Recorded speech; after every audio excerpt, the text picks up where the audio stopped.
రాజకీయం అనేటటువంటిది సమాజానికి కీలకమైనటువంటిది. విమర్శ, ప్రతివిమర్శ రెండూ కూడా ప్రజాస్వామ్యబద్ధమైనటువంటివే.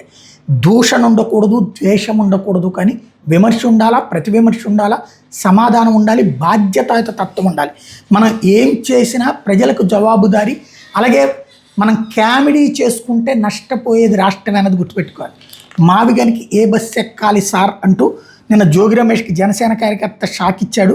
రాజమండ్రిలో ఉన్న ఏ బస్సో చెప్తే ఎక్కుతా అంటూ ఫోన్ చేశాడు. దీంతో వైసీపీ మాజీ మంత్రి కంగు తిన్నాడు. ఇంతకీ అమరావతి అంటే బస్సు ఎక్కితే ఎక్కడికి వెళ్తారో తెలుసా? ఆయన రాజమండ్రి నుంచి ఫోన్ చేసిన ఆయనకి అమరలింగేశ్వర స్వామి టెంపుల్ దగ్గరికి వెళ్తాడు. అది రాజధానిలో ఉండదు.